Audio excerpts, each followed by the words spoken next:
A gente fala agora de uma notícia que foi publicada hoje mais cedo de Alexandre de Moraes, o ministro da Suprema Corte, sendo processado nos Estados Unidos. Então vocês vão ver aqui ao meu lado, a matéria foi publicada pelo jornalista Glenn Greenwald. Na Folha de São Paulo, Moraes vira alvo nos Estados Unidos de ação conjunta de empresa de Trump e da plataforma Rumble.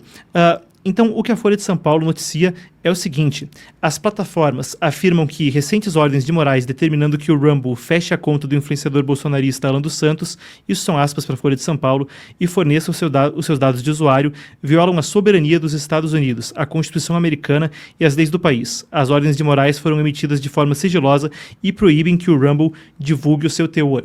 Assim que isso saiu mais cedo, a gente tentou acumular fontes primárias para substanciar o que a matéria estava falando. Enquanto a gente tentava o contato com o Rumble, veio a seguinte publicação do Chris Pavlovski, que é o dono da rede social, e foi publicada também logo depois em português, aqui a imagem está em inglês. É olá, @Alexandre, ele marca o ministro e diz: o Rumble não vai cumprir suas ordens ilegais. Ao invés, nós nos vemos no tribunal. Tudo de melhor, né? Atenciosamente, Chris Pavlovski. Isso vem depois que o Rumble acabou saindo do Brasil, e aqui a gente resgata a publicação que foi feita na rede social X, então pelo mesmo Chris Pavlovski, nos idos tempos de 2023. Isso é um tweet de 22 de dezembro de 23, quando ele disse: eu não sofrerei o bullying, eu não sofrerei a intimidação de demandas de governos estrangeiros para censurar criadores no Rumble. E ele deixa aqui uma da sua declaração ao sair do Brasil, onde ele diz que cortes brasileiras exigiram que removêssemos certos criadores do Rumble. Como parte de nossa missão para restaurar uma internet livre e aberta, nós nos comprometemos a não ficar mexendo as traves do Gol quanto às nossas políticas de conteúdo. Usuários com visões não populares são livres para acessar nossa plataforma nos mesmos termos que os milhões de outros usuários. E, de acordo com isso, nós desligamos o acesso do Rumble para usuários no Brasil.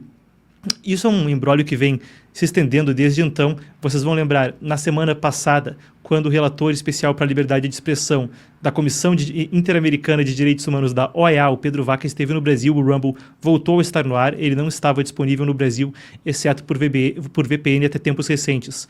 Mas o mais grave do que vem nessa notícia não é tanto o Rumble, como a companhia de mídia de Trump, a mesma que é responsável pelo Truth Social, estar junto no processo.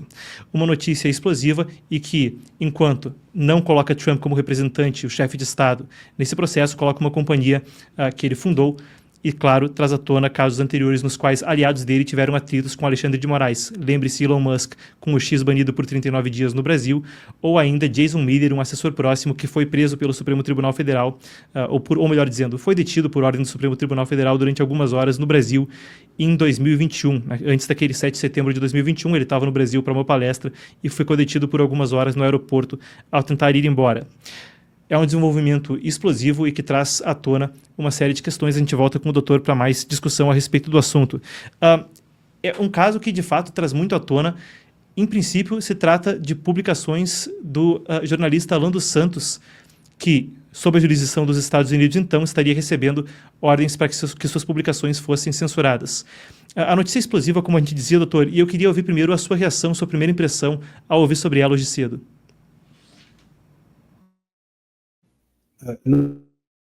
Doutor? Opa. Temos então, por favor, doutor. A minha percepção sobre esse processo, eu fiquei realmente um pouco chocado, até não esperava que houvesse processo, mas, e acho até que é um processo inédito dentro dessa discussão toda, mesmo nos Estados Unidos. Pelo menos eu desconheço que tenha havido ou que haja uma jurisprudência ou qualquer coisa assim do gênero formada a respeito disso. O que me parece claramente é que, óbvio, esse é um processo que tem uma finalidade política, de obter algum tipo de retaliação ou qualquer coisa assim em relação ao ministro Moraes. Uma decisão que tenha por objeto a violação da soberania nacional pode muito bem impedir, por exemplo, o ministro Moraes de ter acesso, de poder entrar nos Estados Unidos, ou de ter o seu visto, se ele o tiver cassado, e coisas do gênero. Até mesmo as suas movimentações financeiras, eventualmente, podem ser bloqueadas, ou podem ser proibidas de que ele as tenha nos Estados Unidos. Enfim, todo esse universo de coisas pode ser deferido por meio de uma decisão que viola a segurança nacional norte-americana.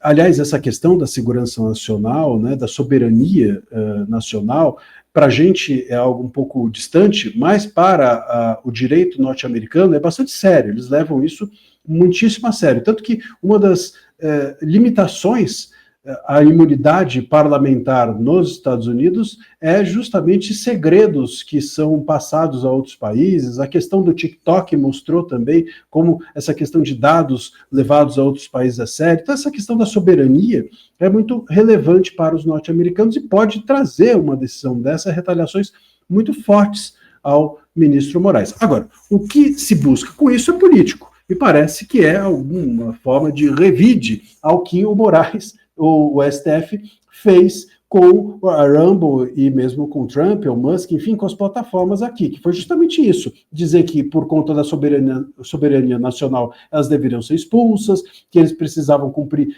metas que eram incumpríveis, bloqueio de contas, e etc, etc, etc. Eu creio que seja muito ruim o judiciário ser utilizado para uma finalidade política, mas a gente não pode deixar de dizer, Marcos, que foi e tem sido o que o STF tem feito com muitos desses players e desses empresários até hoje.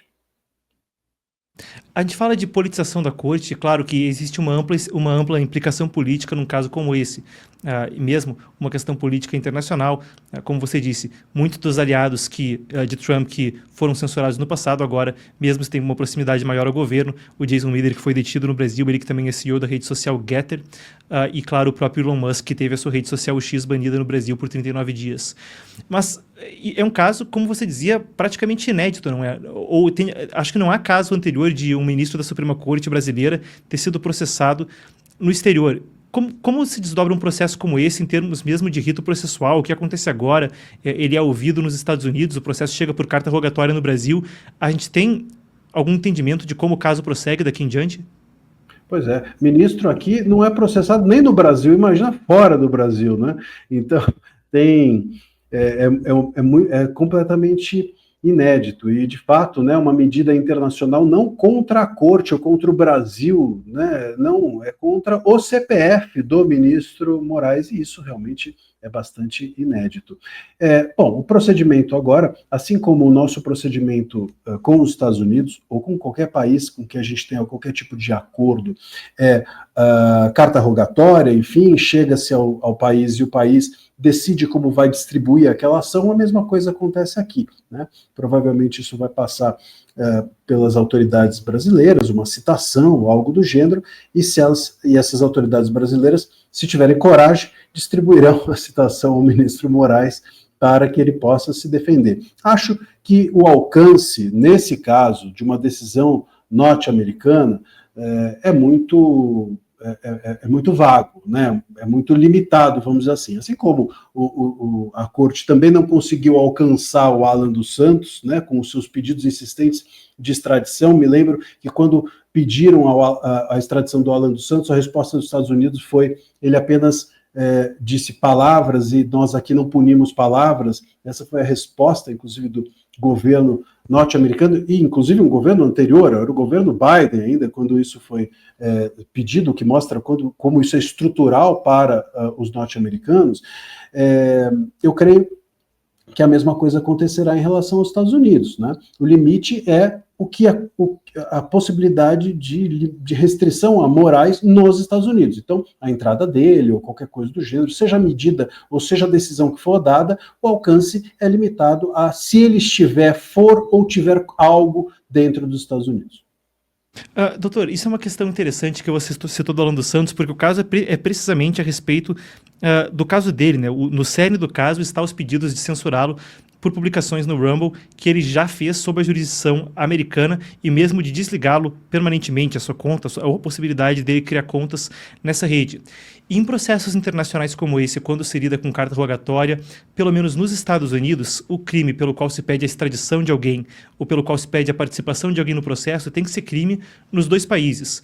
O mesmo vale para o Brasil e, se sim, então, ou seja, eventualmente para o caso se desdobrar, a participação do ministro Alexandre de Moraes no caso seria quase uma confissão de que sim, o que ele fez também pode ser considerado crime no nosso país e tem uma série de implicações em dominó, não é? Pois se tem que ser crime nos dois países para ele poder ser punido por ali, um processo internacional desse tipo, a pergunta é, então, se ele participa do processo, também é, de certa forma, algum tipo de confissão de um crime que também existiria no Brasil, não? Pois é, eu creio até que talvez a intenção seja essa, deixar o ministro Moraes numa condição semelhante à que ficou o Alan dos Santos, seria esse o constrangimento, né? Quer dizer, se o ministro Moraes participa desse processo e se defende, ele assume, como você bem disse, que, enfim, há possibilidade, no mínimo, desse crime, que é razoável, portanto, a acusação. E se ele não se defende, enfim, isso tramita a revelia dele e também é possível, então, que assim ele seja condenado. E isso, seja qual for a escolha do ministro Moraes em relação a isso, creio que vai ser constrangedor. Por isso que eu disse, inclusive, que a autoridade que receber essa, aqui, a autoridade brasileira que receber essa citação, talvez o que ela faça seja negá-la ou colocá-la numa gaveta e por lá permanecer alguns bons anos, porque qualquer outra medida, sem dúvida alguma, vai gerar um constrangimento internacional e diplomático para o Brasil muito grande, não só para o ministro Moraes, para a corte inteira e para nós todos, né? Eu acho que isso é o mais grave, né? O Brasil tem virado um case com toda essa exposição nos Estados Unidos, sobretudo, agora o Trump, o Musk, a Rumble. A Rumble foi bem importante nessa história toda, foi inclusive a única que deu alguma guarida ao monarca durante um bom tempo. Então, eles tiveram um posicionamento firme durante esse percurso, e agora a gente vira nas mãos, nós brasileiros viramos nas mãos dessas pessoas que hoje estão no poder, um case de censura internacional. E é um ridículo, lamentável, pelo qual estamos passando e passaremos. E também é um case que abre uma jurisprudência no sentido de um processo bem individual de uma empresa privada, de alguém que, quando abriu a empresa, não era presidente, depois tornou-se presidente, via empresa privada, o processo corre, e a gente tem uma apuração aqui, pedi para o nosso pessoal da redação, a gente tem aqui uma apuração do que acontece se, enfim, o processo for ignorado.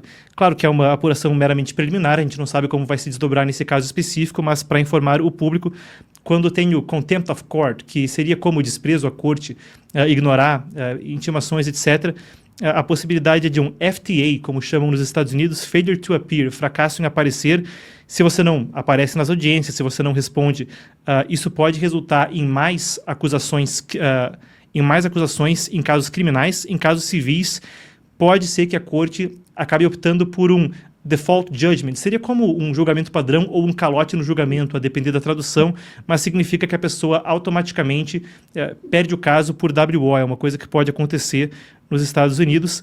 E mesmo quando se ignora uma intimação judicial aí que teria efeito de força, que poderia resultar em algum tipo de busca coercitiva, então isso pode resultar em acusações que podem resultar em multa ou mesmo tempo de cadeia quando se ignora uma intimação.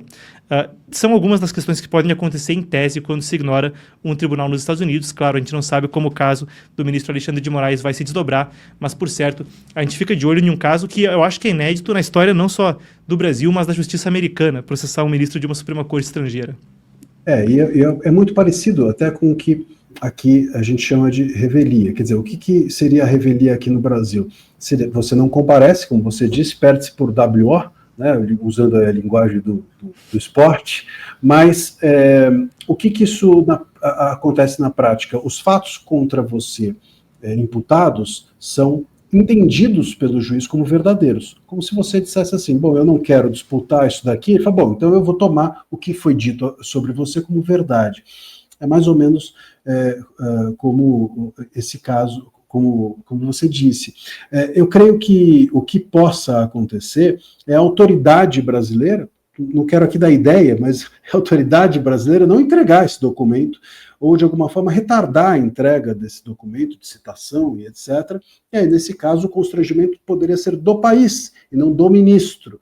E com isso, enfim, não haver uma exposição pessoal. Creio que isso possa estar no radar aí das autoridades para não o ministro não ficar exposto demasiadamente mais do que já está.